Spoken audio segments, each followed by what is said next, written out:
Last week, we received a great question from a listener. And not so much a question, but just a suggestion for a topic that we should discuss. It was wonderful. We say it all the time. Contact us. Let us know the kind of things you want to hear about, that you want to hear more of. And it was great to receive those requests. Right. From we actually received several. And so we thought we would start out this week with one that we received. Clearly, this listener has been following for a little while, and she saw that we've done a few weeks on different conditions and different disorders, and she asked if we could do one on eating disorders. And I hadn't thought about that before. You know, you and I spend a lot of time talking about food and nutrition and food as medicine and that sort of thing. And I never stopped long enough to think that we should talk about eating disorders, though we see them frequently. So thank you for the suggestion. Yeah.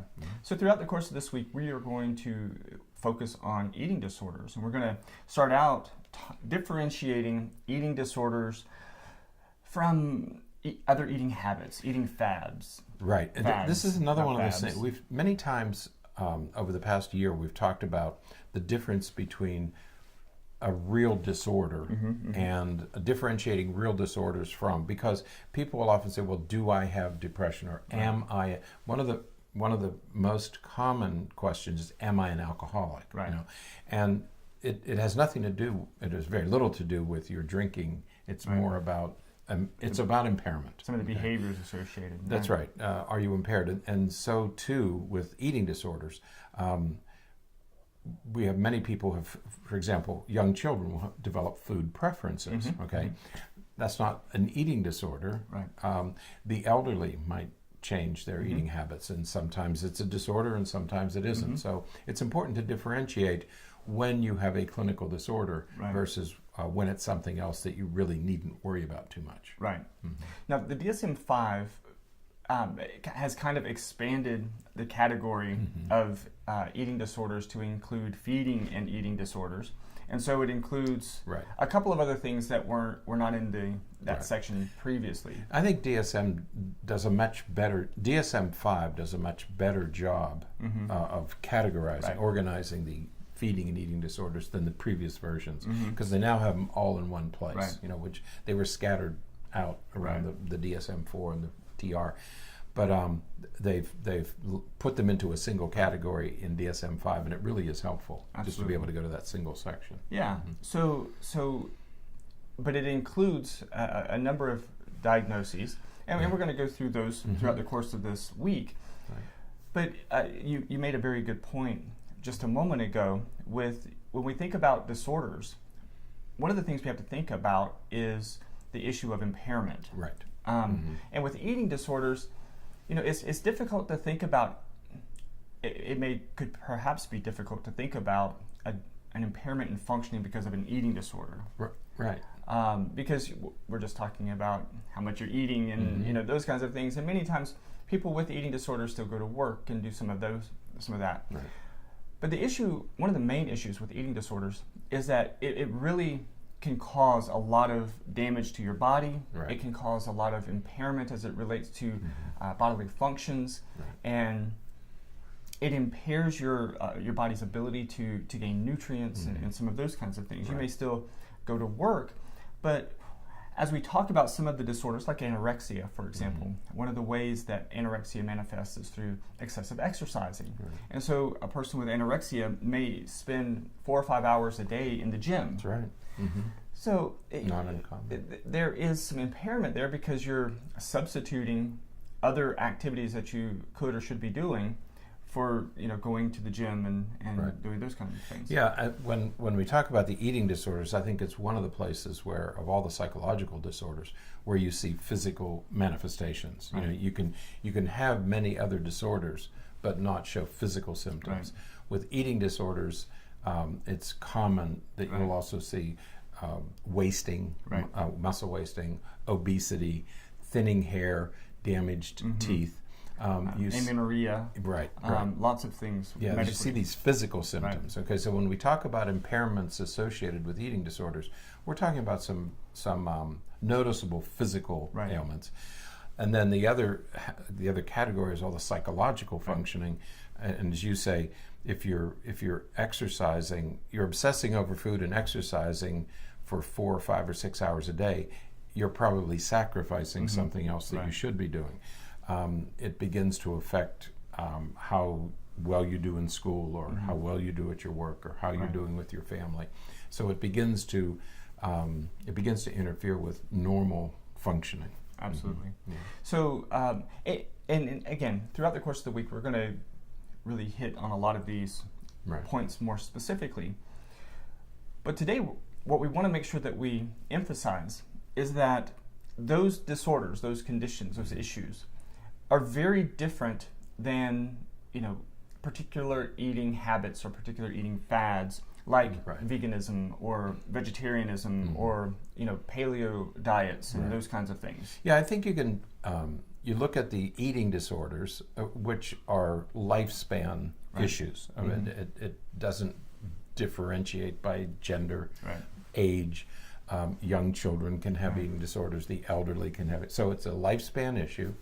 And it can affect any age, any gender, nationality, race. It affects, it can affect anybody. But you're right, you have to differentiate what is a disorder from what might just be a phase or a fad. And I think if it helps to organize your thinking that children usually develop food preferences.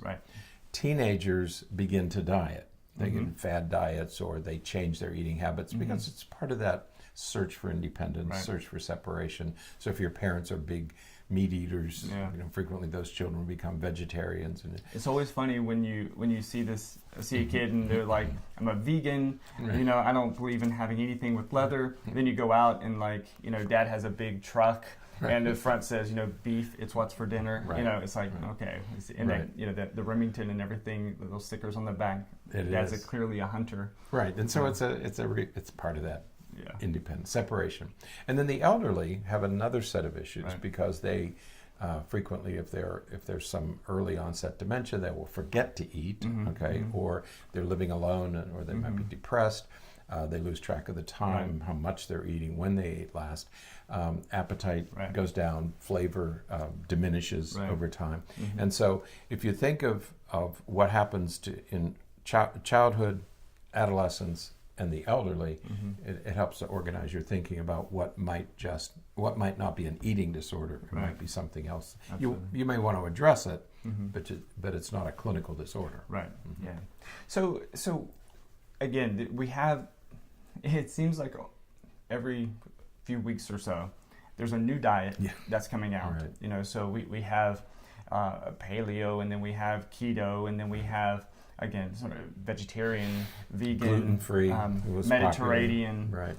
We have all of these dietary fads that come out, and they're really popular for a little while, and then they kind of back off a little bit. I remember there was one for some time referring to eating based upon your blood type.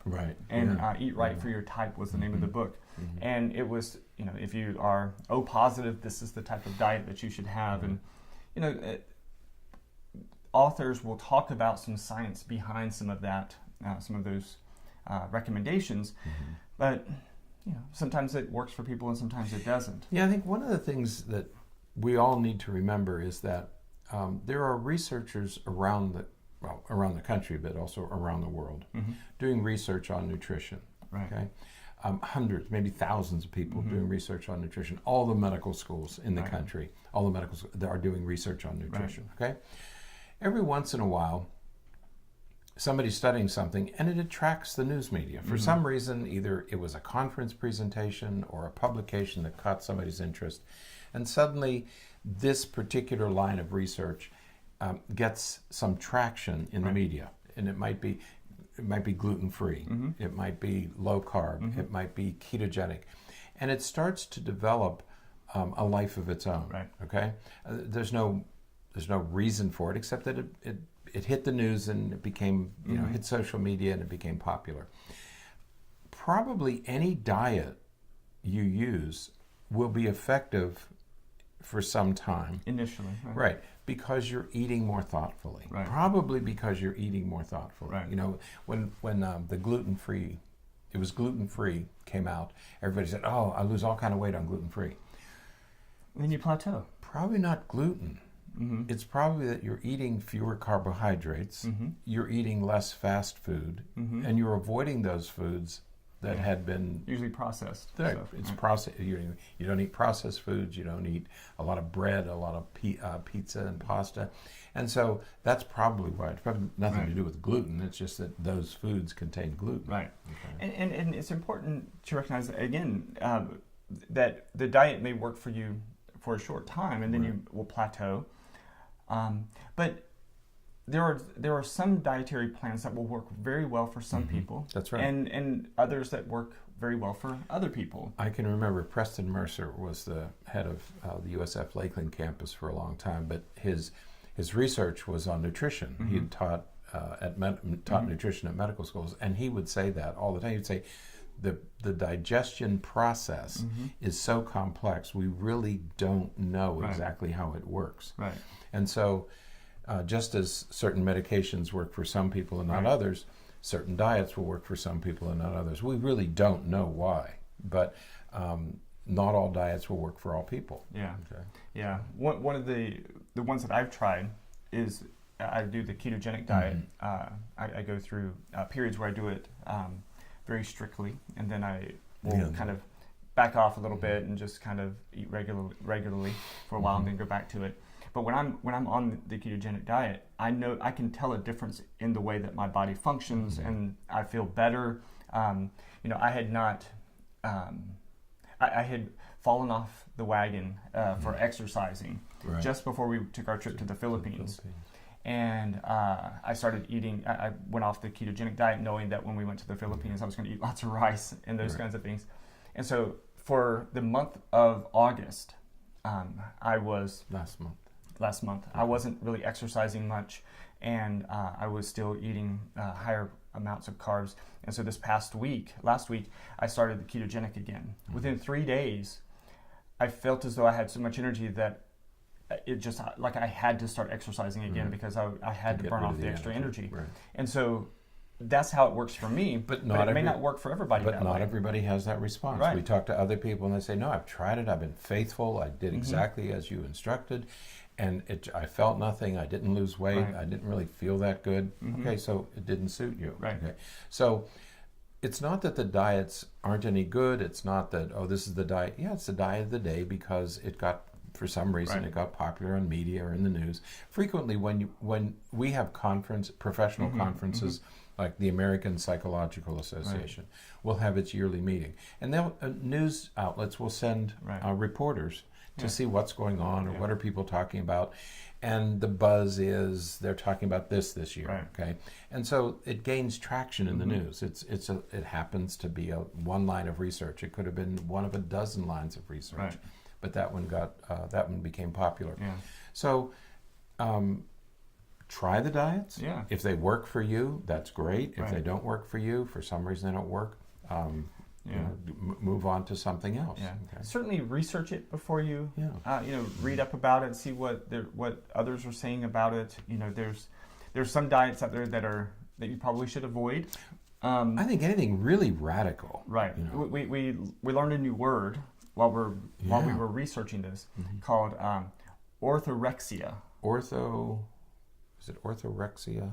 Orthorexia, Yeah, which is the progression of eliminating things from your diet. So you may eliminate this, and then the next add something else, and then something else, and it's another type of eating concern. It's not a formal diagnosis or disorder, but it's another eating concern where you just continuously eliminate things from your diet. So your typical eating habits include fewer and fewer foods.